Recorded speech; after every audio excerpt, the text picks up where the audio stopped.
Nous allons lire la prière d'Éphésiens. Éphésiens 1. Si nous pouvons tous ouvrir nos Bibles, s'il vous plaît. Là où il y a vous, là où il y a nous, nous mettons moi. On va personnaliser cette prière. Est-ce que nous sommes à la page, s'il vous plaît? Les enfants, vous allez répéter après les adultes, d'accord? Ce que les adultes vont dire, vous allez répéter. C'est compris? Est-ce qu'on peut démarrer? Tout le monde est à la page? Éphésiens 1 à partir du verset 16 jusqu'au verset 19. Éphésiens 1 à partir du verset 16 jusqu'au verset 19. 1, 2, 3. Je ne cesse de rendre grâce pour moi, faisant mention de moi dans mes prières, afin que le Dieu de mon Seigneur Jésus-Christ, le Père de gloire, me donne un esprit de sagesse et de révélation dans sa connaissance, qu'il illumine les yeux de mon cœur pour que je sache quelle est l'espérance qui s'attache à son appel, quelle est la richesse de la gloire de son héritage qui réserve aux saints, et quelle est envers moi qui crois l'infinie grandeur de sa puissance se manifestant avec efficacité par la vertu de sa force. Élève ta voix et demande au Seigneur d'illuminer les yeux de ton cœur. Demande-lui de son esprit de sagesse et de révélation pour grandir dans la connaissance de ton identité, pour grandir dans la connaissance de ta position en Christ, pour comprendre que tu as les armes pour vaincre l'adversaire et qu'en Christ, tu es déjà vainqueur. Élève ta voix. Saint-Esprit, viens, nous avons besoin de toi, nous te faisons bon accueil en ces lieux, nous voulons coopérer avec toi, Esprit de Dieu. Nous voulons collaborer avec toi. Initie-nous dans la compréhension des choses spirituelles. Viens, remplis-nous, Esprit de Dieu. Sois présent en ces lieux et enseigne-nous ce que nous devrions savoir. Augmente notre conscience de qui nous sommes, de qui est Christ, de qui est Dieu. Donne-nous le réma que chacun attend. Tu connais le besoin des uns ou des autres. Et surtout, donne-nous de grandir dans notre conscience des plus que vainqueurs en Christ sur les ruses du diable et sur l'ennemi lui-même. Au nom de Jésus, nous t'invitons. Viens, rends ministère et fais ministère pour la gloire de Jésus-Christ. Amen. Bonjour bien-aimés. J'espère que vous avez passé une semaine glorieuse avec Christ le Roi qui nous donne la victoire. Nous allons poursuivre avec notre étude que le pasteur a débuté le dimanche dernier sur comment mener une vie chrétienne victorieuse. Je ne sais pas si chacun a ramené son document. Est-ce que quelqu'un peut nous faire la synthèse de ce qu'il a retenu sur le partage dimanche dernier? Sur cette première partie, qu'est-ce que vous avez retenu? Qu'est-ce que nous avons retenu pour édifier les uns et les autres? Parce que la Bible déclare, Pierre a dit, je vous rappelle ces choses. Et la répétition est la mère des sciences, on dit. La répétition est pédagogique et biblique et renforce nos connaissances. Et le Saint-Esprit étant présent, il parle par la bouche de chacun de nous. Donc, nous sommes déjà délivrés de l'esprit de timidité et de peur. C'est pourquoi chacun est invité à partager rapidement ce qu'il a retenu de cette première partie. Qui peut nous rappeler? Oui, maman. Ce que nous pouvons retenir ici, le capital, c'est que dans notre marche avec le Seigneur, Dieu est de notre côté. Amen. Et il nous fortifie. Prenez des notes, s'il vous plaît, c'est important. Et il nous fortifie. Écrire, ça aide. Dans Jean 10, 10, il dit ceci, que je suis venu afin que les brebis aient la vie et qu'ils soient en abondance. Donc, la vie est en Jésus. Et nous, en Christ, nous avons la vie. Amen. Et Jésus a déjà vaincu le diable. Amen. Nous ne sommes plus sous sa condamnation. Nous ne sommes plus son proie. Mais il a vaincu. Nous sommes des vainqueurs en Christ. Amen. Amen. Hein? Amen. Qui d'autre aimerait compléter ce que le Saint-Esprit a mis dans son cœur pendant dimanche dernier, pendant l'étude biblique? Qu'est-ce que le Saint-Esprit a mis dans ton cœur? Qu'est-ce que tu as retenu? La révision nous permet de maîtriser les choses. Vous pouvez regarder vos notes, espérant que vous avez pris note, parce que vous allez aider aussi les enfants à retenir. Qu'est-ce que vous avez retenu comme notion, comme révélation, comme enseignement clé qui a vraiment touché votre cœur dans cette première partie? Marie. Eh bien, bonjour. Donc, j'ai retenu que Jésus nous a ouvert les portes d'une vie victorieuse, Amen. D'une vie abondante, et que nous, c'est de notre nature, nous sommes du côté des vainqueurs. Les épreuves ne vont pas manquer, mais nous sommes plus que vainqueurs même dans les épreuves. Amen. Et j'avais pris note aussi que Dieu aime les familles et qu'il a un plan pour tout le monde et que nous devons marcher dans l'amour. Amen. Dieu est de notre côté. Jésus nous a ouvert la porte à la victoire. Et la victoire, la vie victorieuse est notre nature. La vie victorieuse est notre nature. Dieu aime les familles. Qui d'autre veut édifier le peuple de Dieu? Qu'est-ce que vous avez retenu de la première partie de notre étude? Si je suis conscient que Dieu est de mon côté, pourquoi aurais-je peur? Si j'ai compris que Dieu est de mon côté, pourquoi les mauvais rêves me font trembler? Nous avons retenu qu'il y a deux royaumes contraires, celui du diable et celui de Dieu. Et nous sommes plus que vainqueurs. Être plus que vainqueurs. Mohamed Ali, il s'est battu. Il a gagné son trophée avec beaucoup d'argent. Et il vient, qui bénéficie, c'est sa femme avec les autres. Donc Jésus a combattu à la croix, il a vaincu le diable. Et les bénéficiaires, ce sont nous autres, vous et moi. Nous sommes les bénéficiaires de l'œuvre de la croix. Et c'est cette œuvre qui nous met le cachet, plus que vainqueur. Dis-toi que la marque que tu as sur toi, c'est le cachet de plus que vainqueur. Quand les gens vont faire les tatouages et les mamouages, mais toi, ton tatouage et ton mamouage, c'est la marque de la croix de Jésus, inscrit dans ton cœur. La présence du Saint-Esprit dans ta vie.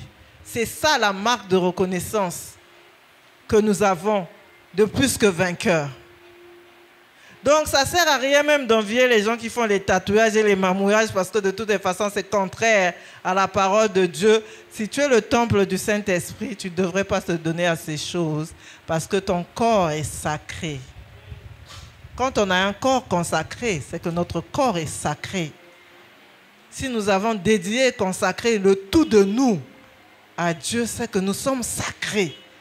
Et ce qui est sacré doit avoir de la considération, de la déférence, parce que nous appartenons au roi de gloire. Nous allons poursuivre notre étude. Nous nous sommes arrêtés au dernier verset du paragraphe. Rappelez-vous que Dieu est de votre côté. Luc 1, 37. Je ne sais pas si vous avez pris la peine de travailler encore vous-même à la maison sur cette partie pour préparer notre partage et qu'à cela ne tienne, nous allons avancer avec le Saint-Esprit qui est le meilleur des enseignants pour nous apporter la révélation de qui nous sommes en tant que filles de Dieu, fils de Dieu, enfants de l'Alliance, pour comprendre quel est notre héritage en Christ face au royaume des ténèbres. Luc 1, 37, une deuxième personne pour préparer Philippiens 4, 19, une troisième personne pour préparer 3 Jean 2. Y a-t-il quelqu'un pour nous lire la première référence? Ok, maman va tenir le micro pour toi. Maman va avoir l'honneur de tenir le micro pour toi. Luc 1, le verset 37. Car rien n'est impossible à Dieu. Car rien n'est impossible à Dieu. Y a-t-il quelqu'un qui peut nous lire dans une autre version? Est-ce que quelqu'un a parole vivante? Sinon, on passe. Y a-t-il quelque chose d'impossible à Dieu? La réponse est quoi? rien n'est impossible à Dieu. Rien n'est impossible à Dieu. Rien là, c'est quoi? À l'époque où je suivais un enseignement sur la délivrance, j'avais vraiment peur. Les rêves me faisaient peur. Mais quand je me suis assis sur le verset, vous marcherez sur le serpent, sur le scorpion, sur toute la puissance de l'ennemi. Et rien ne vous atteindra. Rien. Quand j'ai médité sur ce rien-là, j'ai dit, bon, alors Satan, il perd son temps, pourquoi moi j'ai peur? Si j'ai l'autorité de Christ, pourquoi j'ai peur? Rien. Donc ici, rien n'est impossible à Dieu. Qui peut me dire vraiment s'il y a quelque chose qui est impossible? Y a-t-il quelque chose de trop difficile pour Dieu? De complexe? D'hyper complexe? D'hyper compliqué? Y a-t-il quelque chose? Rien n'est trop difficile pour Dieu. Rien n'est impossible. Quelle que soit la situation que tu traverses, rien n'est impossible. Le verset suivant, s'il vous plaît. Philippiens 4, 19. Soyons actifs, ayons l'esprit actif et éveillé. Sortant de la passivité. Toute cette posture aussi intervient. Philippiens 4, le verset 19. Et mon Dieu pourvoira à tous vos besoins selon sa richesse avec gloire en Jésus-Christ. Merci. Qu'est-ce que ce verset nous dit? Que fera Dieu pour vous? Que fera Dieu pour nous? Que fera Dieu pour nous? Vous ne croyez pas ce que vous dites, hein? Vous êtes absent. Que fera Dieu pour nous? Que fera Dieu pour nous? Bon, dans le tout là, il ne peut pas donner l'argent pour payer les études. C'est ça. Il ne peut pas donner l'argent pour payer la maison. C'est ça. Il ne peut pas ouvrir les portes pour la bourse. C'est ça. Il ne peut pas ouvrir les portes pour le travail. C'est ça. Il ne peut pas donner l'argent pour payer une parcelle. C'est ça. Il ne peut pas donner l'argent pour construire une maison. C'est ça. Il ne peut pas donner l'intelligence pour comprendre les mathématiques, la géométrie et X choses que les enfants trouvent complexes à l'école. C'est ça. Il ne peut pas donner un bon mari ou une bonne femme. C'est ça. Ceux qui ne veulent pas se marier, qui ont peur déjà là. C'est ça. Il ne peut pas te faire voyager aux États-Unis. C'est ça. Si c'est sa volonté. Dieu nous a donné la provision, n'est-ce pas? Rien que ça, ça devrait changer l'humeur de nos visages. Parce que moi, je suis vos visages. Hein? Dieu pourvoira à tout. Dieu a la provision de tout. Aucun besoin ne peut pas trouver de solution en Dieu. Tous les problèmes de la terre ont une solution en Christ. Même là où Pierre, il a pêché toute la nuit en tant qu'expert en pêche. Toute la nuit. Quand Christ est arrivé, qu'est-ce qui s'est produit? La pêche miraculeuse. La Bible dit que nous ne manquons de rien parce que l'Éternel est notre berger. Ceux qui espèrent en l'Éternel ne sont privés aucun bien. Il nous rassasie à souhait. Dieu nous rassasie à souhait. Verset référent 3 Jean 2, s'il vous plaît. Amen. Selon ce verset, quelle est la volonté de Dieu pour nous, pour toi, pour moi? Quelle est la volonté de Dieu? Que nous puissions prospérer à tous égards. Et quoi d'autre? Être en bonne santé. C'est ça la volonté de Dieu. Dieu veut nous voir en bonne santé. Et il a pourvu à la santé. Par la mort de Christ à la croix, Dieu a pourvu à la santé. Dieu a pourvu à la prospérité. Être prospère, c'est quoi? La prospérité, c'est quoi? Si vous avez les datas là, trouvez la définition de prospérité. Et de prospérer et prospérité. Si tu as le dictionnaire dans ton téléphone, tout ça là, c'est des instruments qui ne devraient pas manquer dans les téléphones des écoliers, ceux qui vont à l'école.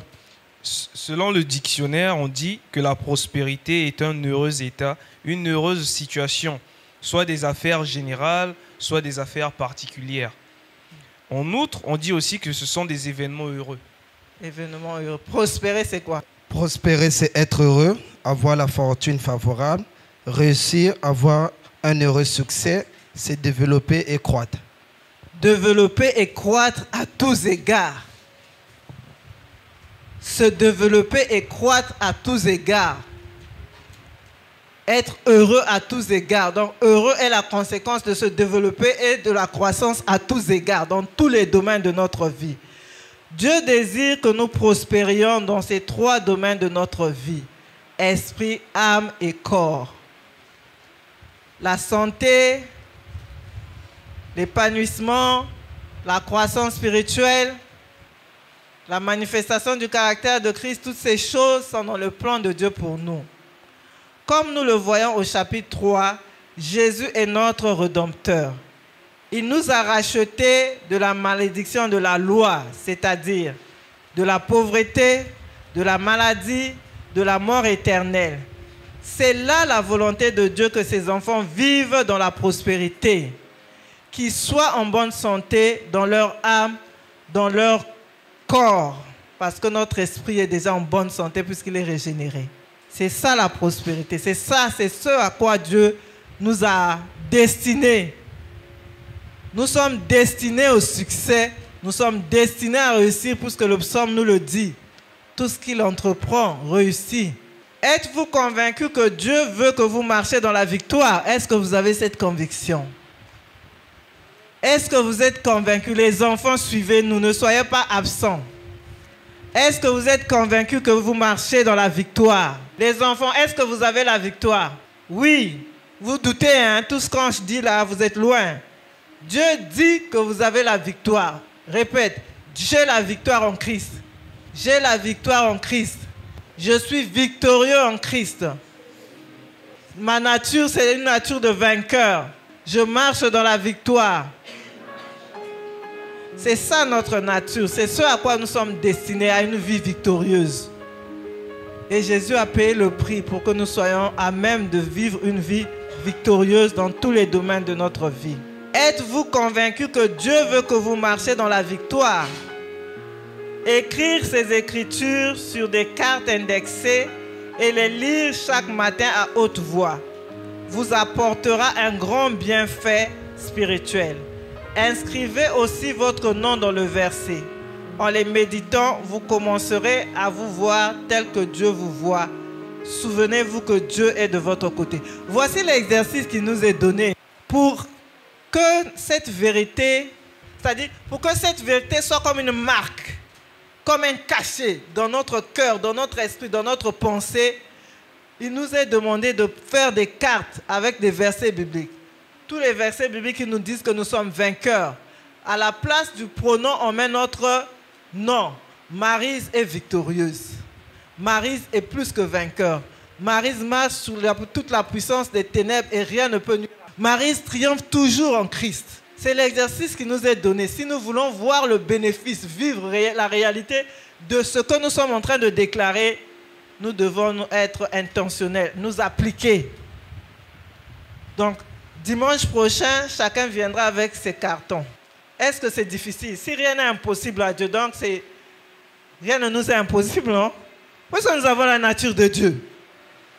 Ou bien, nous avons la nature de Dieu. Il y a un cantique que j'aime beaucoup, il dit « J'ai la vie de Dieu en moi, j'ai la vie de Dieu en moi, j'ai sa vie, sa nature et sa capacité. Oui, j'ai la vie de Dieu en moi. » Donc, même quand tu es bloqué en classe, il y a un exercice que tu ne comprends pas, il y a un cours que tu ne comprends pas. Confesse que tu as la nature et la capacité de Dieu, parce que toute notre capacité vient de Dieu. Si nous avons la capacité de Dieu, donc faire les cartons, ce n'est pas difficile. N'est-ce pas, les enfants? N'est-ce pas? Donc, rendez-vous dimanche avec nos cartons. Si vous pouvez comprendre aisément que Dieu vous veut dans la victoire, comment fait-il que vous ayez parfois tant de difficultés? Comment ça se fait que nous ayons tant de difficultés? Il y a un verset d'Ecclésiaste qui dit que nous sommes des princes, mais nous mourrons comme des quelconques hommes.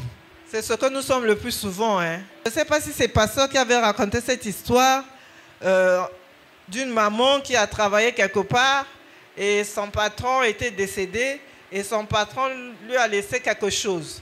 Elle a pris le papier là, elle a encadré, elle a mis ça comme tableau et elle vivait dans le manque.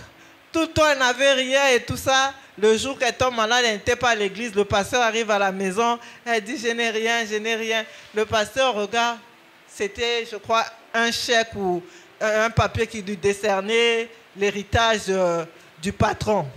Le pasteur a dit, mais tu es riche. C'est ce que nous sommes parfois. Nous avons le tout de Dieu, mais nous ne savons pas profiter du tout de Dieu. Nous avons le tout de Dieu, mais le loup coyé à terre, on veut encore que Dieu vienne nous prendre le loup coyé. Hein? C'est comme ça que votre chanteur K.S. Blue qui dit Dieu ne fait pas foutou. Si Dieu t'a tout donné, tu veux qu'il vienne encore faire le foufou pour toi? Non, soyons intentionnels. Soyons actifs. En étudiant la prochaine section, nous en décrirons les raisons. Les raisons pour lesquelles parfois nous voyons les choses trop difficiles. Apprenez à reconnaître les deux royaumes. La Bible enseigne qu'il existe deux royaumes. Ces royaumes invisibles sont opposés. Chaque royaume a un roi, des sujets, un système de gouvernement et une stratégie. Discerner ces deux royaumes spirituels vous aidera énormément. Donc, il existe deux royaumes. Et chaque royaume a un roi. Chaque royaume a des sujets, c'est-à-dire des serviteurs. Chaque royaume a un système d'organisation et une stratégie. Donc, c'est ce que nous allons voir dans la section qui suit. Nous allons lire pour cela Colossiens 1:13, la deuxième personne, Éphésiens 2, 1 à 3. La troisième personne va déjà préparer Jean 3:3. La quatrième personne va chercher Romains 14:17. Colossiens 1:13. Il nous a en effet arrachés à la puissance de la nuit et nous a fait passer dans le royaume de son Fils bien-aimé. Une deuxième lecture pour que ça soit clair, s'il vous plaît. Maman Pauline voulait lire. La répétition, c'est la mère des sciences. C'est pas grave. Tu peux encore lire, maman. On peut commencer au verset 12 chez moi ici pour bien comprendre.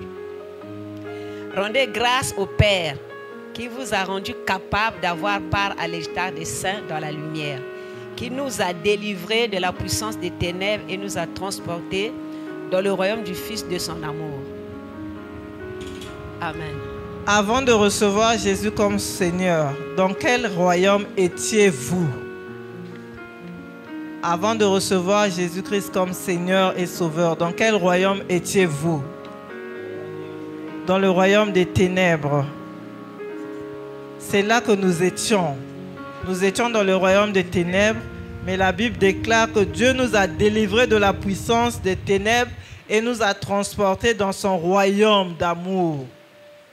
Donc quand tu fais le mauvais rêve, quand Satan t'attaque, tu lui dis, j'ai été délivré, je ne suis plus de ton royaume, je ne suis pas dans les ténèbres, moi je suis dans le royaume du Seigneur Jésus. Ça c'est des choses à déclarer. Même quand les amis vous disent, faut venir, on va aller voir quelqu'un pour avoir le gold magique. C'est courant chez les jeunes. Moi j'ai travaillé avec les jeunes. Quand un ami, une amie vient vous voir, ah, si tu veux avoir le gold magique, ton papa n'a rien, ta maman n'a rien, tu vois que bon, Louis Vuitton, ces jours-ci Weston, tu vois que Faro de 1 million là, si tu veux avoir ça, viens, allons chercher gold magique. Tu lui dis, j'ai été délivré du royaume des ténèbres et ce n'est plus moi qui vis, c'est Christ qui vit en moi. Ces choses-là, je suis riche de la richesse que toi tu n'as pas. Ta richesse que tu vas aller chercher va te perdre. Mais moi, la richesse que j'ai, c'est une richesse éternelle. D'accord, jeunes gens. Éphésiens 2, 1 à 3. Vous étiez morts par vos offenses et par vos péchés, dans lesquels vous marchiez autrefois selon le trait de ce monde, selon le prince de la puissance de l'air, de l'esprit qui agit maintenant dans les fils de la rébellion. Nous tous aussi, nous étions de leur nombre et nous vivions autrefois selon les convoitises de leur chair, accomplissant les volontés de la chair et de nos pensées. Et nous étions par nature des enfants de colère, comme les autres. Amen. Amen. Avant de devenir chrétien, sous la puissance et dans le domaine de qui étiez-vous? Nous étions sous la puissance de qui? Nous étions sous la puissance du diable. Et qu'est-ce que nous étions sous la puissance du diable? Enfants de colère. Ah, je croyais que j'étais la seule à qui ça attirait l'attention. En lisant, à la fin on dit enfants de colère. Donc nous étions destinés à la colère, à rencontrer la colère de Dieu. Nous étions pécheurs. Nous marchons selon la convoitise de notre chair. Nous accomplissons la volonté de la chair et de nos pensées. Et nous étions par nature enfants de colère. C'est ce que nous étions hier. Donc quand les pensées, les mauvaises pensées arrivent, tu dis, moi je suis devenu enfant de lumière. Il faut dire, moi je suis mort au péché. Si quelqu'un te dit, bébé Lily, oye, accepte 0. Parce que tu n'as pas étudié. Bébé Lily, ce n'est pas ta nature. Nous sommes morts au bébé Lily. Nous sommes morts à la convoitise de la chair. Tout le monde a un petit amoureux. Moi aussi, je veux avoir un petit amoureux. Nous sommes morts à ces choses. Ce n'est plus de notre nature. Saint-Valentin, là, tous les jeunes, même à l'école primaire.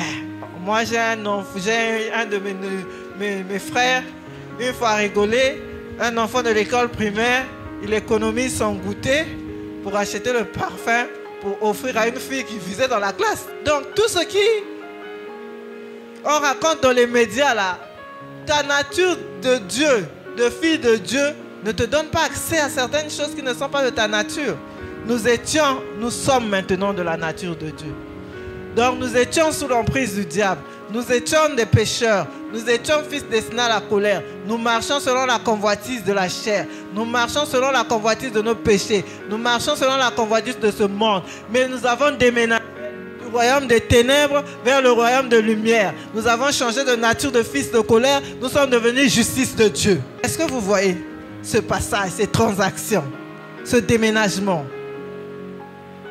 Jean 3:3, s'il vous plaît. Qui peut voir le royaume de Dieu? Celui qui est né de nouveau. Hier, quelqu'un m'a dit, ah non, moi je suis baptisé, j'ai la confirmation, donc je suis né de nouveau. Nous savons tous le processus. Et si nous ne naissons pas de nouveau, nous ne sommes pas membres du royaume de Dieu. Est-ce que tu es né de nouveau? Est-ce que tu as déjà donné ta vie à Jésus? Est-ce que ton nom est inscrit dans le livre de vie?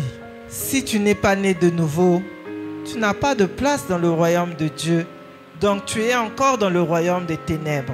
Ceux qui sont nés de nouveau verront le royaume de Dieu, non seulement dans la vie à venir, après la mort, mais ils le verront aussi dans cette vie présente avec les yeux de leur cœur. Les yeux de votre cœur ont été ouverts sur les choses spirituelles que vous ne pouviez pas voir auparavant. Comment pouvez-vous les identifier? Comment on peut identifier les choses spirituelles? Puisque les yeux de notre cœur, les yeux de notre esprit sont ouverts. Comment pouvons-nous identifier les choses spirituelles? Ah, c'est vous les enseignants de base, non? Vas-y, il n'y a pas de fausse réponse. Vas-y. Rabbi, il n'y a pas de fausse réponse. On n'est pas en train de coter quelqu'un ici. Il faut donner. Le Saint-Esprit, c'est lui qui nous enseigne. Rabbi, ça permet de vaincre la timidité. Tu es rempli du Saint-Esprit. Vas-y, dis-nous. Quelle est la réponse? Après Jean 3:3, si tu suis. Qui peut voir le royaume de Dieu? On a dit celui qui est né de nouveau. Ensuite, on nous dit celui qui est né de nouveau a les choses ouvertes sur les choses spirituelles. Et on nous pose la question, comment pouvons-nous identifier les choses spirituelles? Je pense que c'est par l'esprit et par la nature des choses. Par l'esprit. Qui d'autre? Qui veut ajouter quelque chose? Moi, je dirais que par la même façon que l'esprit nous donne témoignage que nous appartenons à Christ, ce même esprit nous rend témoignage des choses qui appartiennent à Christ. Amen. Donc, par l'esprit, nous pouvons identifier ces choses par l'esprit. Nous pouvons identifier ces choses par la parole de Dieu. Merci. Nous allons lire, s'il vous plaît, Romains 14, 17. Romains 14, 17. J'espère que vous prenez note, s'il vous plaît. Romains 14, 17. Un volontaire pour la lecture, s'il vous plaît. Oui. Donnez-lui le micro, s'il vous plaît. Romains 14, 17. Car le royaume de Dieu n'est pas le manger et le boire, mais la justice, la paix et la joie par le Saint-Esprit. Quelles sont les caractéristiques, les 3 caractéristiques du royaume de Dieu? Après la lecture de ce verset, quelles sont les 3 caractéristiques du royaume de Dieu? La justice, la paix et la joie sont les caractéristiques du royaume de Dieu. Une personne née de l'Esprit, née de Jésus, si elle est constamment triste, elle doit revisiter sa compréhension du royaume de Dieu. La tristesse n'est pas la caractéristique du royaume de Dieu. L'inquiétude, le souci ne sont pas les caractéristiques du royaume de Dieu. La justice, la paix et la joie sont des éléments qui doivent faire partie de notre vie. Même dans des situations difficiles, la Bible nous dit la joie du Seigneur est notre force. Quel que soit ce que nous pouvons traverser, la Bible nous dit soyez toujours joyeux. Et la personne qui nous a exhortés à être toujours joyeux était un prisonnier. Toi et moi, nous sommes libres. Il nous exhorte, soyez toujours joyeux. Donc la joie du Seigneur est notre force, quel que soit ce que nous pouvons traverser comme situation. La joie du Seigneur est notre force. Et la joie du Seigneur est un élément, ça nous maintient en bonne santé mentale, en bonne santé physique. La joie est un élément d'évangélisation. Quand la Bible déclare que nous sommes de ceux qui doivent répandre l'odeur de la connaissance de Christ, quand tu as toujours le 11 et l'Ongako Kangama, les gens vont te fuir. Même si tu es chrétien, tu vas évangéliser dans le quartier. Là, ils disent, donc la joie du Seigneur est la force pour nous et la force pour gagner les gens à Christ. Ton évangélisation ne sera pas efficace s'il faut compter seulement sur toi. Heureusement, le Saint-Esprit est là. C'est des éléments naturels qu'on peut dire banals, mais c'est dans ça qu'il y a la clé de certaines choses. Je me souviens, je crois il y a 2 semaines ou 1 semaine, j'ai appelé le pasteur. J'étais pas bien. J'ai prié, mais après j'ai appelé le pasteur. Et puis tout de suite, on a commencé à prier en langue. Et après, elle nous a conduits dans une prière, dit, Maryse, nous allons nous réjouir en Dieu. Quelle que soit la situation, nous allons nous réjouir en Dieu. Nous allons dire à Dieu notre reconnaissance pour tout, pour ce que nous sommes en lui.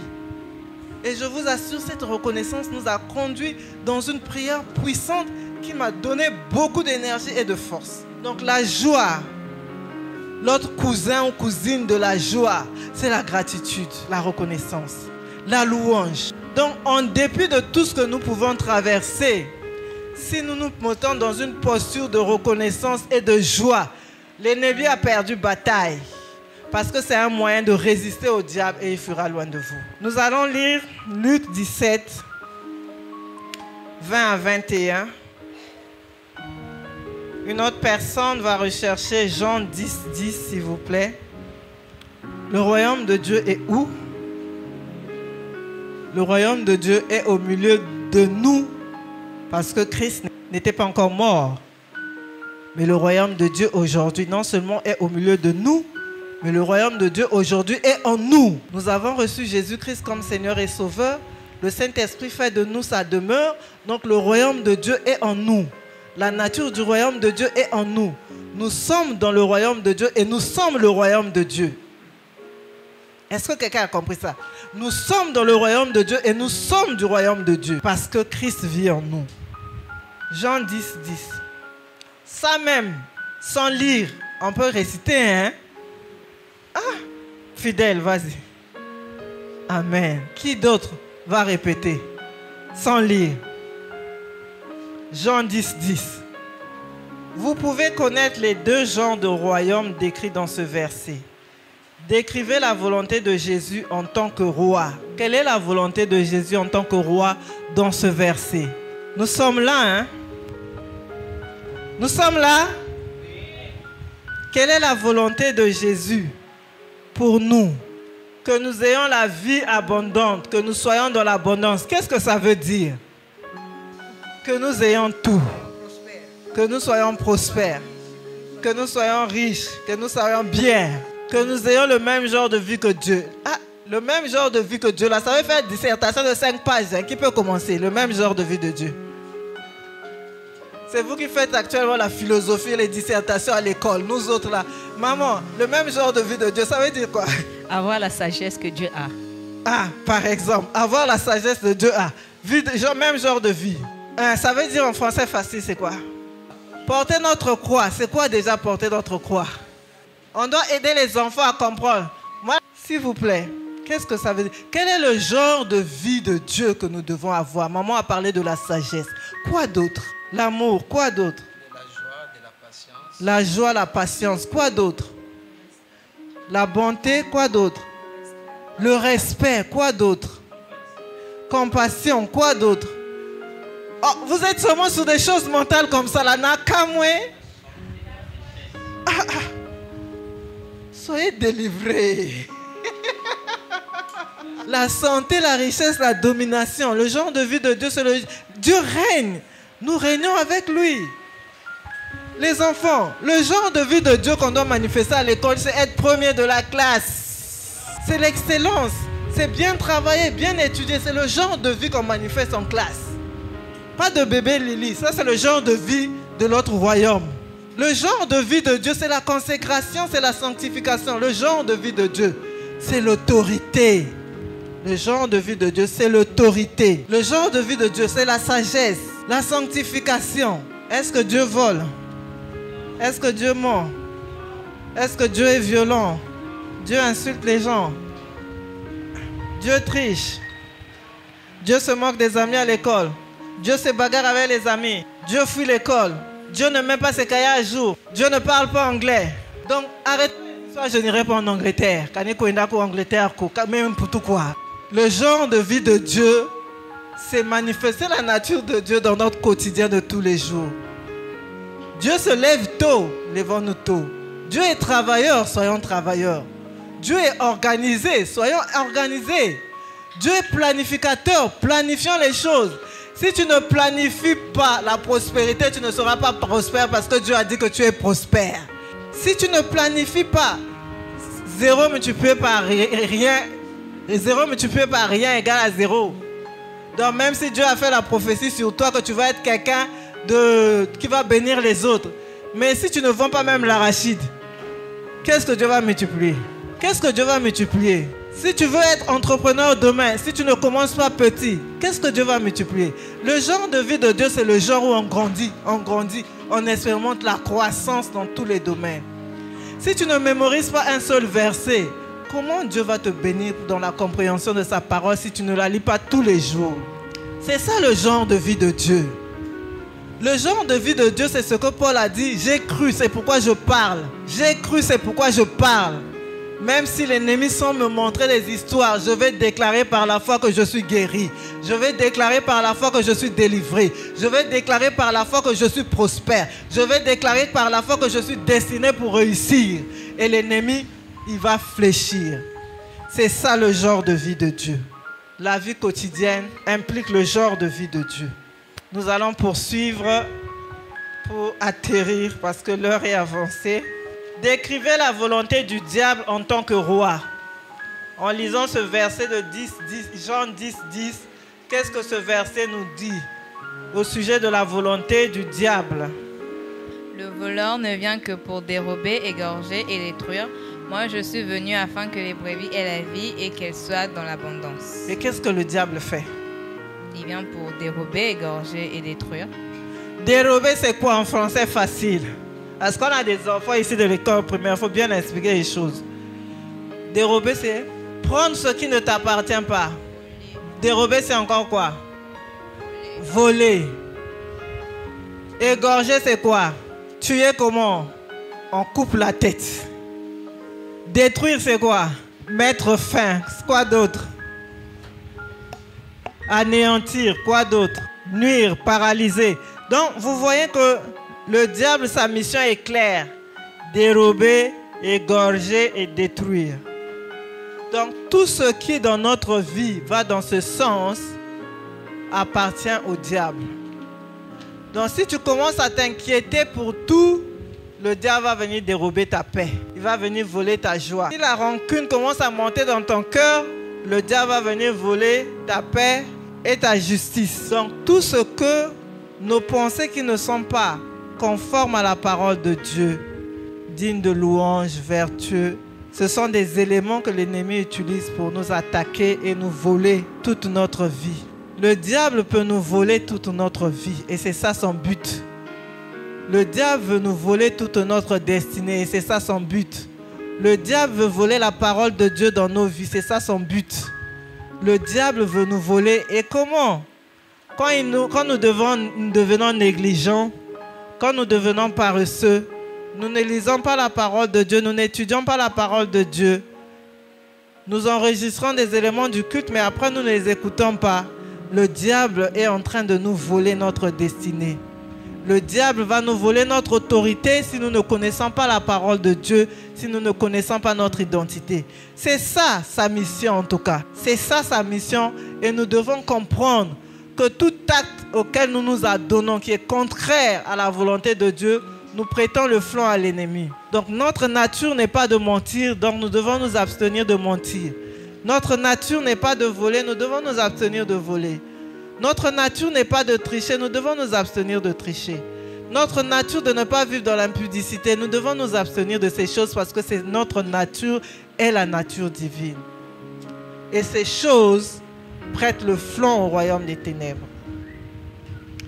Ce tableau vous aide à comprendre les différences des deux royaumes. Est-ce que vous êtes à la page? Fidèle, est-ce que tu peux nous lire ce tableau s'il te plaît? Le royaume de Dieu et le royaume de Satan. Le genre, dans le royaume de Dieu, c'est le royaume de la lumière. Dans le royaume de Satan, c'est le royaume des ténèbres. Le roi, dans le royaume de Dieu, le roi c'est Jésus. Et dans le royaume de Satan, le roi c'est Satan. Citoyens, dans le royaume de Dieu, ce sont les chrétiens nés de nouveau. Et dans le royaume de Satan, c'est tous les incrédules. Qualité de vie dans le royaume de Dieu, c'est l'abondance, alors que dans le royaume de Satan, c'est le manque. Les serviteurs dans le royaume de Dieu, ce sont les anges, que dans le royaume de Satan, ce sont des démons. Et l'atmosphère dans le royaume de Dieu, c'est l'amour, la paix, la joie, la bonté, la patience, la foi et la maîtrise de soi.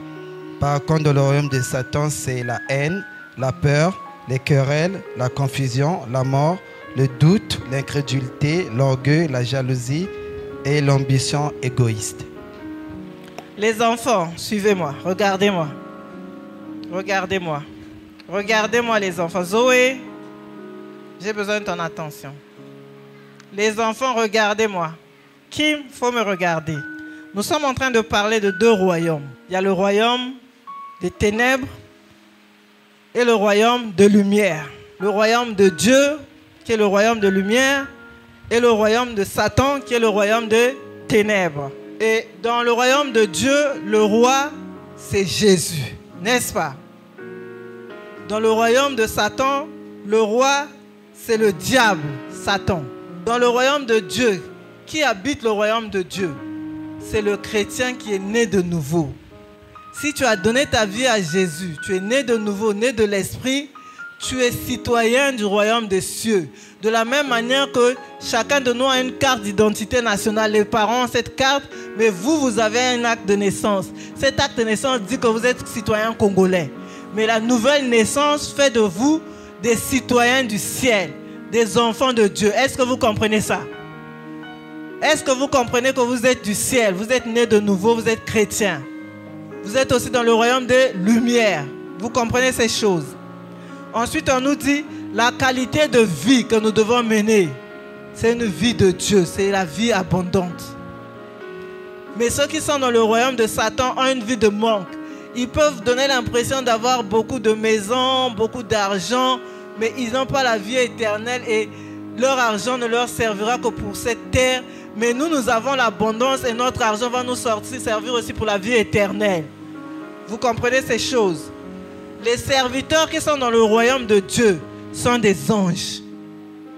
Les serviteurs qui sont dans le royaume des ténèbres sont des esprits, des démons. Donc quand vous faites des rêves de cauchemars, ce sont les démons, les esprits qui viennent vous embêter dans les cauchemars. Mais la bonne nouvelle, c'est que vous avez la nature de Dieu, vous avez la nature de la victoire.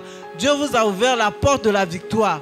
Donc quand quelqu'un se moque de toi, t'agresse à l'école, tu sais que toi tu es victorieux et tout ce qu'il raconte est nul et non avenu parce que toi tu as la victoire. Est-ce que vous comprenez ces choses? On a dit que les gens qui ont la nature de Dieu ne font pas les bébés Lili. Les gens qui ont la vie de Dieu ne trichent pas, n'insultent pas, ne mentent pas, ne volent pas. C'est le diable qui est voleur, qui ment. Et ce sont les gens qui sont dans ce royaume qui font ce genre de choses. On a dit dans le royaume de Dieu, l'ambiance, le climat, l'atmosphère, c'est quoi? On a dit c'est l'amour. Quand on est dans le royaume de Dieu, on doit s'aimer. C'est la paix, c'est la joie, on doit être dans la joie. C'est la bonté, on doit être bienveillant. On doit savoir faire du bien à notre prochain. C'est la patience, c'est la foi, c'est la maîtrise de soi. La maîtrise de soi, c'est-à-dire, c'est... comment je peux expliquer ça en français facile? C'est se retenir quand quelqu'un te provoque, de lui donner des coups. C'est se retenir devant la provocation, devant quelque chose de mal. Tu refuses de faire cette mauvaise chose parce que tu es de la nature de Dieu. Est-ce que vous avez compris ça? La marche dans la victoire. Donc si vous intégrez ces choses, vous allez résister aux pensées négatives. Le diable attaque les jeunes aujourd'hui par les pensées de suicide. Moi j'ai un ami psychologue, l'année dernière il disait, Marie, c'est vraiment alarmant. Le taux d'enfants hospitalisés pour tentative de suicide, c'est vraiment alarmant. Je ne sais pas si les gens en prennent conscience, mais c'est vraiment alarmant. On a dit que le diable vient pour détruire, égorger, voler. Il va te mettre des pensées suicidaires parce qu'il veut voler ta destinée. Il veut voler l'appel de Dieu sur ta vie. Il va t'emmener droit en enfer par les pensées suicidaires. Dieu t'a ouvert la porte à une marche, une vie de victoire. Dieu nous a ouvert la porte à la nature d'une vie victorieuse. Dieu nous a ouvert la porte à la qualité de vie de Dieu. La vie Zoé de Dieu, c'est la qualité de vie de Dieu. Si nous sommes conscients de qui nous sommes, de ce que Dieu nous a donné et ce que Dieu dit que nous sommes capables de faire, nous allons résister au diable. Parce que nous n'appartenons pas à son royaume. Nous appartenons au royaume de lumière. Nous sommes enfants de lumière et nous marchons dans la lumière. Et la Bible dit, si tu marches dans la colère et dans la rancune, tu n'es pas enfant de lumière. Les ténèbres sont en toi. Jésus a dit, Satan n'aura pas de dessus sur moi parce qu'il n'y a rien de lui en moi. Donc la qualité de vie de Dieu, c'est ne pas avoir les choses du diable en nous. Maman Karine l'a dit. J'ai compris et je me débarrasse de la colère, de la rancune. Ça, ce sont des choses du diable qui ne doivent pas être en nous. Nous avons déménagé. Nous avons déménagé du royaume des ténèbres et nous sommes membres du royaume de l'Immort. Alléluia. Donc, là où tu vis là, tu vis en Dieu. La Bible dit que nous sommes assis avec Christ à la droite de Dieu le Père et tout est sous nos pieds. Satan est sous nos pieds. Tout, Satan est sous nos pieds. Mais il sera exactement sous nos pieds s'il n'y a rien de lui en nous. Nous allons nous arrêter là pour aujourd'hui. Nous allons poursuivre dimanche certainement avec maman. Il y a des versets vers le bas. Ces versets que nous n'avons pas pu lire, je nous encourage à lire ces versets. Ce sont des versets complémentaires pour nous dire qui nous sommes. Mais avant de prier, on va lire Galates 5, de 19 à 23. Galates 5, 19 à 23. Si Fia Fidèle peut nous aider dans la lecture. Galates 5, 19 à 23. Or, les œuvres de la chair sont manifestes. Ce sont l'impudicité, l'impureté, la dissolution, l'idolâtrie, la magie, les inimitiés, les querelles, les jalousies, les animosités, les disputes, les divisions, les sectes. l'envie, l'ivrognerie, les excès des tables et les choses semblables. Je vous dis d'avance, comme je l'ai déjà dit, que ceux qui commettent de telles choses n'hériteront point le royaume de Dieu. Mais le fruit de l'esprit, c'est l'amour, la joie, la paix, la patience, la bonté, la bénignité, la fidélité, la douceur, la tempérance. La loi n'est pas contre ces choses. Amen.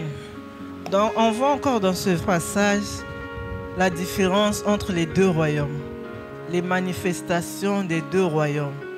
Mais la bonne nouvelle, c'est que nous avons été crucifiés avec Christ. Ce n'est plus nous qui vivons, mais c'est Christ qui vit en nous en reproduisant sa vie en nous, en reproduisant sa nature en nous. Nous avons la nature de Dieu en nous. Et c'est cette nature qui va nous aider à manifester le Christ et à vivre la vie de Dieu au quotidien. À vivre la qualité de vie de Dieu partout où nous serons. Nous ne serons pas des chrétiens en délestage. La vie de Dieu à l'église, à l'école, la vie de tout le monde. La vie de Dieu à l'église, à l'université, la vie de tout le monde. La vie de Dieu à l'église, au marché, la vie de tout le monde. Non. Nous avons la nature de Dieu. Où que nous soyons, où que nous irons, nous devons manifester la nature de Dieu.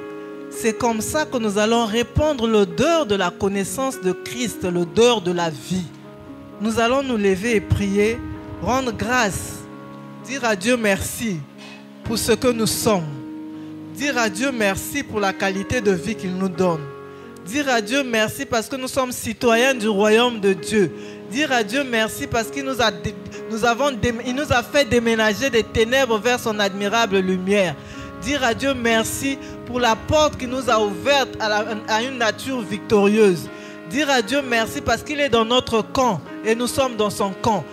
Dire à Dieu merci pour toutes ces choses que tu as apprises, ces pépites d'or, ces pépites de sagesse que tu as apprises ce matin. Rends grâce à Dieu, exprime-lui cette joie qui est la caractéristique du royaume, cette reconnaissance que Dieu attend de nous pour ce qu'il a accompli à la croix. Élevons nos voix et prions. Vous allez répéter après moi. Je suis en Christ et j'ai été crucifié avec Christ. Ma chair a été crucifiée avec ses passions et ses désirs. Ce n'est plus moi qui vis, c'est Christ qui vit en moi. Je vis par l'Esprit et je marche selon l'Esprit et je n'accomplirai plus les désirs de la chair. Saint-Esprit, j'ai besoin de toi. Fais-moi atteindre la montagne de la consécration que je n'arrive pas à atteindre. Viens, Esprit de Dieu, me séparer de toutes choses qui n'appartiennent pas au royaume de Dieu. Que je suis membre d'un corps de prêtres sacrificateurs, d'un corps de rois sacrificateurs. J'ai été destiné à manifester la vie de Dieu, à régner avec Dieu, car son royaume est en moi. Je suis agent de la rédemption, l'œuvre de la rédemption pour toutes les personnes qui m'entourent, qui ne connaissent pas le Seigneur. Je te loue et je te bénis, ce que j'ai déménagé du royaume des ténèbres et je marche désormais dans ta lumière. Je marche dans ta sagesse. Je marche dans ta faveur. Je vais toujours triompher de toutes les circonstances adverses. C'est la victoire en Christ contre Satan et son royaume. Je suis plus que vainqueur. Au nom de Jésus. Amen.